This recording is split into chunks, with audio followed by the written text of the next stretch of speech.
आपण मानक प्रत्येक को बाहुल्य रूपे आशीर्वाद करंतु। आज जो प्रसंग में प्रभु को वाक्य आलोचना करबा, आलोच्य प्रसंग होची यीशु एपरि आसीबे। यीशु किपरि आसीबे? यीशु एपरि आसीबे।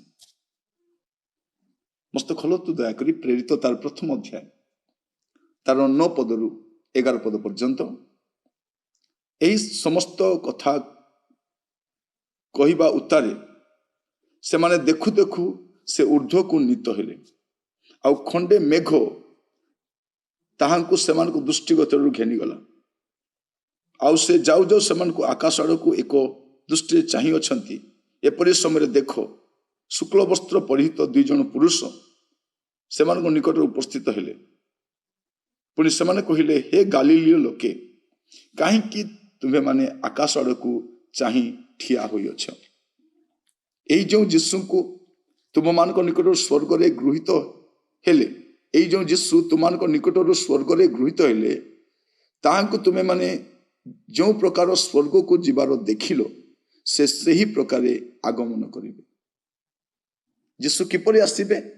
से जेपरि जाइछन्ति सेपरि आसीबे। यीशु एपरि आसीबे। किपरि आसीबे? से जेपरि जाइछन्ति सेपरि आसीबे। स्त्री द्वारा जन्म ही किस आसीबे, काल संपूर्ण होते से आसिले, से स्वर्ग आसिले। से आसीबा समय भी दूत घोषणा करथिले, घोषणा करथिले। से कौन घोषणा करथिले म आपन कहिबा पई चाहे शास्त्र रे कौन लिखा जाय देखंतु। दूत कौन बोली कहउचंती लूका पुस्तक खोलिले आपन जानि परिबे। लूका तार 2 अध्याय तार 10 और 11 पद से दूत सेमान को कहले भय कर। दूत सेतेबेले दूत कहले यीशुंकर प्रथम आगमन समय दूत सेमान को कहले भय कर नाही, देख समस्त लोकंकर अत्यंत आनंदजनक सुसमाचार तुम मान को जणाऊ अछि। कारण आज दाऊदक नगर रे तुम मान को निमंते त्राणकर्ता जन्म ग्रहण करछंती, से ख्रीष्ट प्रभु त्राणकर्ता जन्म। एटा दूत जणाउछंती। यीशु को कहीं आनी नांती, को मंत्री आनी नांती, को इंग्रेज मान आनी नांती। यीशु निजे आसीथिले, दूत ता घोषणा करछंती। से अपना लोकमान को कतिक आसिले जेमन के सृष्टि करिसंती आउ से जगत को आसिले। ता वास्तव अटे, काल्पनिक नुहे।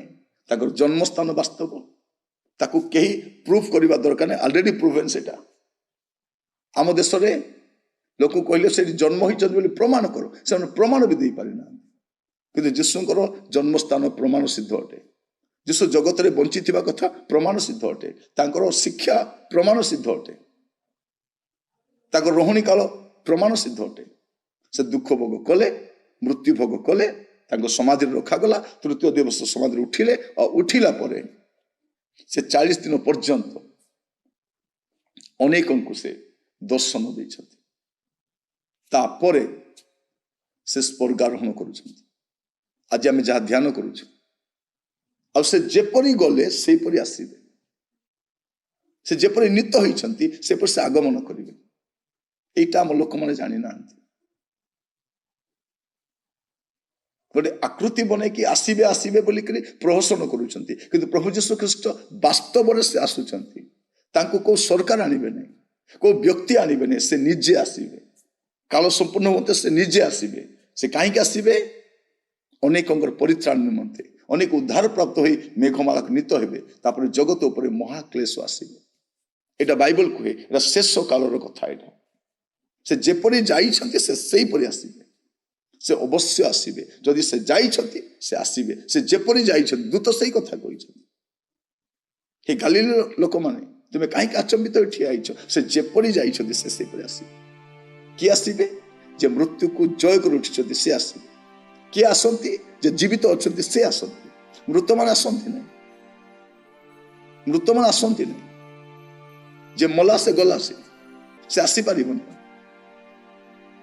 किंतु जे राजा मानकर राजा, मृत राजा नुहंती, जीवित राजा अटंती। जे राजा मानकर राजा से आसुछंती आउ से आगमन करूछंती। आउ से मेघमाला रे आगमन करू। से मेघमाला आगमन करू। मु कहिबा पई चाहे से जेपरि गमन करिसंती से परि से पुनरागमन करी। लूका तार 21 पर्व तार 27 पद लिखा जाए, ସେତେବେଳେ ଲୋକେ ମନୁଷ୍ୟ ପୁତ୍ରଙ୍କୁ ମହାପରାକ୍ରମ ଓ ମହାମହିମା ସହ ମେଘରେ ଆଗମନ କରିବା ଦେଖିବେ। ସେ ଯେମିତି ଯାଇଛନ୍ତି ମେଘରେ ଆଗମନ କରିବା ଦେଖିବେ। ପ୍ରଭୁ ଆପଣଙ୍କୁ ବୁଝିବା ପାଇଁ ସାହାଯ୍ୟ କରନ୍ତୁ। ଯୀଶୁ ଏପରି ଆସିବେ। କିପରି ଆସିବେ? ଯେପରି ଯାଇଛନ୍ତି ସେପରି ଆସିବେ। ପ୍ରଭୁ ଆପଣଙ୍କୁ ଆଶୀର୍ବାଦ କରନ୍ତୁ। ପ୍ରାର୍ଥନା କରିବା। ଅନୁଗ୍ରହକାରୀ ପିତା ପରମେଶ୍ୱର, ଅନୁଗ୍ରହ କର ପ୍ରଭୁ, ଯେପରି ଖ୍ରୀଷ୍ଟ ବିଶ୍ୱାସୀ ମାନେ ବିଶ୍ୱାସର ଅଟଳ ରହିବେ ଏବଂ ଯୀଶୁଙ୍କର ଆଗମନ ପର୍ଯ୍ୟନ୍ତ ଅପେକ୍ଷାରେ ରହିବେ, ଯେପରି ମେଘମାଳାକୁ ନୀତ ହୋଇପାରିବେ। ଯୀଶୁ ଯେପରି ସ୍ୱର୍ଗାରୋହଣ କରିଛନ୍ତି ସେ ସେପରି ଆସିବେ। ଧନ୍ୟବାଦ ଦିଏ ଆଜିର ଶିକ୍ଷା ପାଇଁ। ଆଦର ମହିମା ଆପଣଙ୍କର ହଉ। ପ୍ରାର୍ଥନାଟି ମୋର ପ୍ରାଣର ପ୍ରିୟ ଯୀଶୁଙ୍କ ନାମରେ ମାଗିଲି, ଆମେନ୍। ପ୍ରଭୁ ଆପଣମାନଙ୍କୁ ପ୍ରତ୍ୟେକଙ୍କୁ ବାହୁଲ୍ୟ ରୂପେ ଆଶୀର୍ବାଦ କରନ୍ତୁ।